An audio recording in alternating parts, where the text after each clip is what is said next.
అందరికీ నమస్కారం. 2 రాష్ట్రాల్లో ఉన్నటువంటి తెలుగు ప్రజలకు, భారతదేశంలోనూ, యావత్ ప్రపంచంలోనూ ఉన్నటువంటి తెలుగు, మిగతా భాషలలోని అభిమానులకు, నా శ్రేయోభిలాషులకు, ఆత్మీయులకు, ప్రజా ప్రతినిధులకు, 2 రాష్ట్రాల ముఖ్యమంత్రులకు, మీడియా ప్రతినిధులకు నా హృదయపూర్వక నమస్కారాలు. గత 4 రోజులుగా ఏవేమి జరుగుతున్నదని అందరికీ తెలుసు. ముఖ్యమంత్రులకు కూడా తెలిసి ఉంటుంది.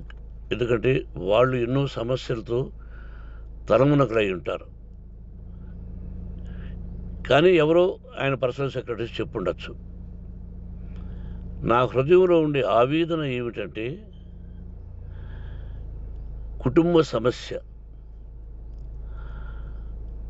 సమస్యల్లో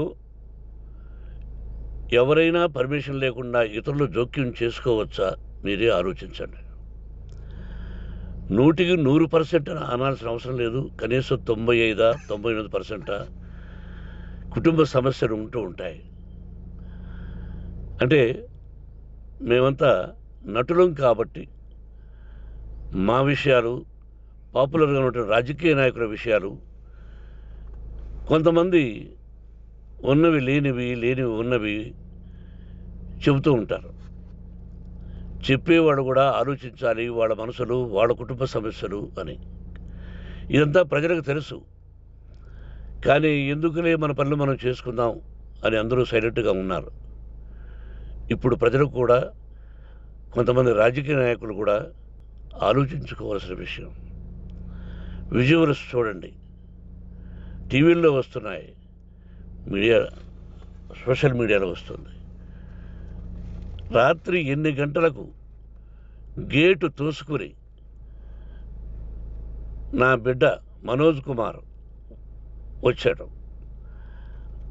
అది రైటా రాంగా పర్సనల్ విషయం, తర్వాత మాడుకోవచ్చు.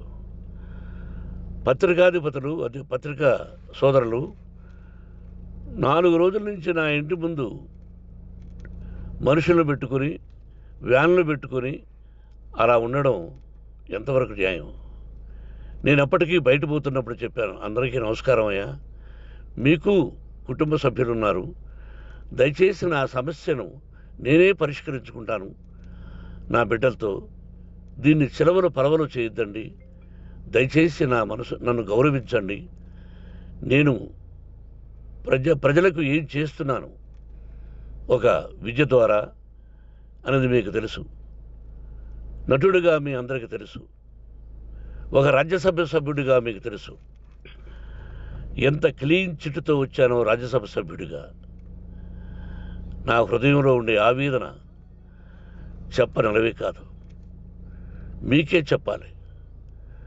ఈ రోజున ఈ మీడియా సోదరులు ఎంత కల్పితాలు, ఎంత నెగటివిటీ నన్ను గురించి చెప్తున్నారో మీ అందరికీ తెలుసు. దానికి నేను బాధపడడం లేదు. మీరు ముఖ్యంగా తెలుసుకోవాల్సింది, రాత్రుల్లో గేటు తోసుకుని, గేటు పగలగొట్టి పర్మిషన్ లేకుండా ఎవరైనా రావచ్చా? మీరే చెప్పండి. వచ్చిన వాళ్ళు అందరూ మీడియా సోదరులా, లేకపోతే ఇంకెవరైనా నా మీద పగ, రాగద్వేషాలతో ఏదో ఒక ఛానల్ చేతులు పెట్టుకుని అలా వచ్చి ఉంటారేమో సందేహం. కానీ వాళ్లను కొట్టాలని, తిట్టాలని మనసా వాచ దైవ సాక్షిగా నేను అలా ఆలోచించేవాడిని కాదు. ఎందుకు? వాళ్ళు ఉద్యోగస్తులు, నేను కూడా ఉద్యోగస్తునే, అందరూ కూలివాళ్ళం. భగవంతుడు ఇస్తుంటాడు మనకు కూలి. ఎవరికి ఏమిటి అనేది ఆయన నిర్ణయిస్తాడు. ఇది మీ అందరికీ తెలుసు. వాళ్లకు నేను చెప్పినా వినకుండా ముందు నమస్కారం పెట్టాను.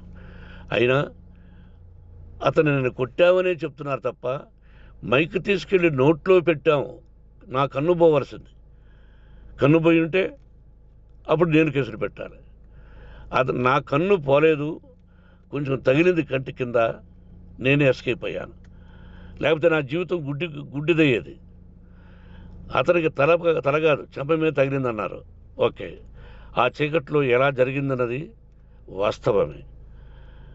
మైకు లాక్కోవడం, వాడు నన్ను కేకలేయడం, ఆ దీనిలో ఘర్షణ జరిగింది.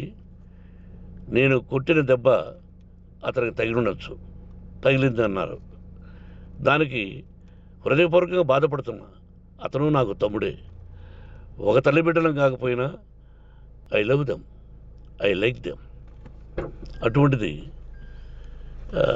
ఈ రోజుకి బాధపడుతున్నా నేను. అయ్యో, అతని భార్య ఎంత బాధపడుతుందో, అతని పిల్లలు ఎంత బాధపడుతున్నారో అని నేను ఆలోచిస్తున్నా. మరి నేనెంత ఆవేదనకు గురి హాస్పిటల్లో అయ్యానో. నటించింది సినిమాలో నటిస్తాను తప్ప నిజ జీవితంలో నటించాల్సిన అవసరం లేదు. నాకున్నది ఒకటి ధైర్యం, సాహసం. నీతిగా, న్యాయంగా, ధర్మంగా బ్రతకాలన్నది నా ఆలోచన. ఎందుకు కొట్టాలి? గేటు బయటుండి నేనేమైనా అసభ్యకరంగా వాళ్ళని కొట్టుంటే డెఫినెట్గా నా మీద 50 కేసులు కాదు 100 కేసులు పెట్టి నన్ను అరెస్ట్ చేయొచ్చు. లేకపోతే నేనే పోలీస్ స్టేషన్కి పోయి, అయ్యా, ఆవేశంలో నా ఇంటి బయట ఉన్న వాళ్ళను కొట్టాను, నాది తప్పే అని పోలీస్ స్టేషన్కి ధైర్యంగా పెడతాను. కానీ ఇంటి లోపలికి వచ్చి నా ఏకాగ్రతను, నా మనశ్శాంతిని భగ్నం చేశాడు. ఆల్రెడీ నా బిడ్డ చేస్తున్నాడు. అయినా నీ కన్నబిడ్డ, ఎప్పటికీ నీ కన్నబిడ్డే. ఏదో ఒక రోజున న్యాయం జరుగుతుంది, మేము కూర్చొని మాట్లాడుకుంటాం. దీనికి మధ్యవర్తులు అక్కర్లే. కుటుంబ సమస్యలకు బయట వాళ్ళని పిలిపించి ఇలా చేయండి, మీరు ఇలా మాట్లాడండి అని చెప్పక్కర్లే. కట్టుబట్టలతో మద్రాసుకు వెళ్ళేవాడిని. ఆల్రెడీ మీకు చెప్పాను. పైసా లేకుండా కట్టుబట్టలతో, చెప్పులు సగం కింద అరిగిపోయి అలా వెళ్ళినవాడిని. మా తల్లిదండ్రులు అద్భుతమైన జన్మను ప్రసాదించారు. ఒక్క పైసా ఇవ్వాల. నా కష్టార్జితంతో నేను సంపాదించి ఈరోజు నేను కులమతాలకు అతీతంగా 25% ఫ్రీ ఎడ్యుకేషన్ ఇస్తూ, నా స్థాయిలో నాకు తగిన సహాయం చేసుకుంటూ, వరద బాధలు వచ్చినా, ఇంకోటి వచ్చినా, అన్నయ్య ముఖ్యమంత్రిగా ఉన్నప్పుడు కూడా ఎన్నో చేశాను. బట్ అవి మర్చిపోయి ఈరోజు కొట్టింది మాట్లాడుతున్నారు. ప్రజాప్రతినిధులారా, నా అభిమానులారా, తెలుగు ప్రజలారా, తమిళ, మలయాళం, కన్నడ అభిమానులారా, ఆలోచించండి. నేను చేసినది తప్పు, కొట్టినది తప్పు. ఏ సందర్భంలో కొట్టాల్సి వచ్చింది? మీ ఇంటికి దూరితే ఒప్పుకుంటారా? మీ ఏకాగ్రతను భగ్నం చేస్తే ఒప్పుకుంటారా? మీరే ఆలోచించండి. న్యాయాధిపతులు కానీ, ప్రజాప్రతినిధులు కానీ, అభిమానులు కానీ, వ్యాపారస్తులు కానీ, ఇదే మీడియా ప్రతినిధులు కూడా వాళ్ళ ఇళ్ళలోకి ఎవరైనా దూరి, ఏయ్ మమ్మల్ని గురించి ఇలా రాశావు అని ఆ ఇళ్ళల్లోకి ఒక 10 మంది వెళితే వాళ్ళు దండం పెట్టి పంపిస్తారా? ఏం చేస్తారు చెప్పండి? మీకు టీవీలు ఉన్నాయి, మాకు టీవీలు లేవు. నేను కూడా రేపు టీవీ పెట్టచ్చు. అది కాదు గొప్ప. నా హృదయపూర్వకంగా చెప్తున్నా, అతని మనసును బాధ పెట్టినా, అతను గాయమైన దానికి చాలా చింతిస్తున్నాను. చింతించే లాభం ఏమిటండి అంటే మరి ఏం చేయాలి? మీరు చేసిందేంటి? మళ్ళీ చెప్తున్నా, అసలు అతను నిజంగా జర్నలిస్టా కాదా అని ఆ చీకట్లో నాకు ఎలా తెలుస్తుంది? టీవీ 9 అని నాకు ఎలా తెలుస్తుంది? ఏదో ఒక కంటి మీదకి ఒక మైక్ వచ్చింది, దానికి అబక్కం లాక్కున్నాను. ఇది వాస్తవమే, అసత్యం కాదు. అది టీవీ 9, ఆ టీవీ 9 మైక్నే లాక్కోవాలి. అది ఏంటండి? నేనేమన్నా మూర్ఖున్నా? వాళ్ళందరూ నాకు కావలసిన వాళ్ళే. ఈ రోజున ఆ రజనీకాంత్, అతను కూడా ఎన్నో ఫోన్లు నేను చాలా సందర్భాల్లో మాట్లాడున్నాను. ఇట్స్ లైక్ మై సన్నా, లేకపోతే బ్రదరా, అలా ఉంటాం. మరి ఈ విషయంలో మాత్రం మీరు అందరూ అంటే మీరు చేసినది తప్పు అని మీరు ఒక్కరు అనలేదే. కానీ జర్నలిస్టు సోదరులు, ఒక ఆడపడుచు, దాదాపు ఒక 5-6 మంది ఆడపడుచులు, ఒక 5-6 మంది సోదరులు, వాళ్ళందరూ మాట్లాడారు. కొట్టడం తప్పైనా ఏ సందర్భంలో కొట్టవలసి వచ్చింది, ఇవన్నీ క్లియర్గా మాట్లాడారు. ఆయన్ని మీరు చెప్పరు. కాబట్టి పైన భగవంతుడు చూస్తున్నాడు. పోలీస్ అంటే నాకు ఇష్టం. ప్రజలను కాపాడవలసిన బాధ్యత వాళ్ళది, రక్షణ కల్పించవలసింది. నా విద్యాలయానికి కూడా ఐపీఎస్లు, ఐఏఎస్లు అయిన విద్యార్థులు ఉన్నారు. వాళ్ళకు న్యాయం, ధర్మం నేర్పించి పంపించాను నా ఇన్స్టిట్యూషన్లో. But they are perfect. కొంతమంది ఐపీఎస్లు, ఐఏఎస్లు, డీసీపీలు ఇలా చాలామంది ఉన్నారు. బట్ ఎక్కడెక్కడో పనిచేస్తున్నారు. వాడు నా బిడ్డలు.